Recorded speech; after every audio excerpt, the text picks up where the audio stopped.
Price Lord. கர்த்தருடைய சத்தம் அல்லம் உள்ளது. இந்த நாளிலும் கூட நம்ம ஆண்டை துதிக்கலாம்.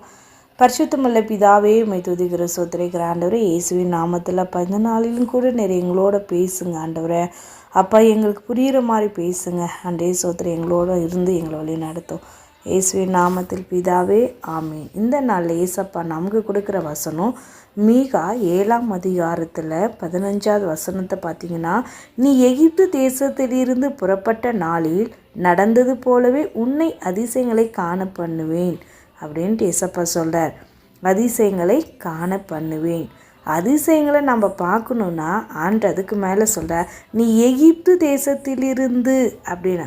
அப்போ எகிப்துன்னா என்ன அப்படின்னா, நம்ம அவளுடைய இயேசுவை அறியாததற்கு முன்னாடி இருந்த வாழ்க்கை தான் எகிப்து.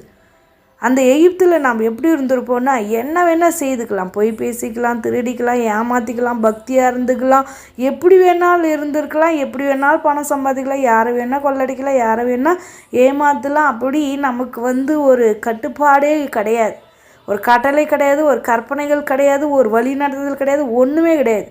பாவத்தில் இருந்தால் கூட பக்தியாக இருந்து நீ எப்படி வேணால் இருந்திருப்ப. அதுதாங்க எகிப்து.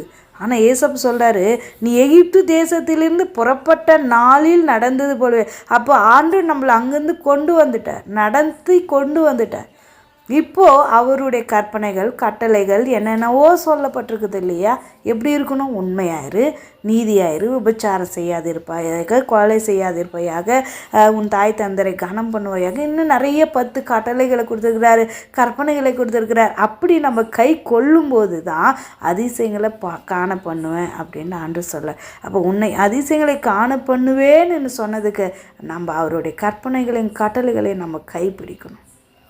அப்படி இருக்கும்போது நம்மளுக்கு அதிசயத்தை செய்ய அவர் நம்ம பக்கத்திலே தான் இருக்கிறாருங்க. இதை கேட்டுட்டு இருக்கிற யாவரும் கொஞ்சம் நம்மளை நாம் நிதானிக்கணும். மற்றவங்க சொல்லி நம்ம திருந்த வேண்டியதில்லை.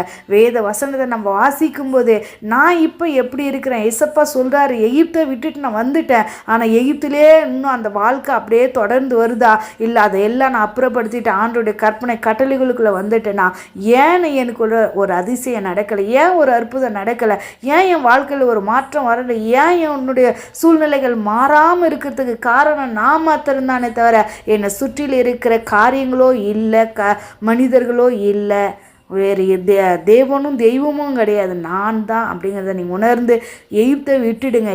அந்த பாவ வாழ்க்கையை விட்டுட்டு ஆண்டவர்கிட்ட மனம் திரும்பி வாங்க. கர்த்தர் உங்களை ஆசீர்வதிக்க, அதிசயங்களை பார்க்க அவர் பக்கத்திலே நிற்கிறார். ஆமென். ஜெபம் பண்ணலாம்.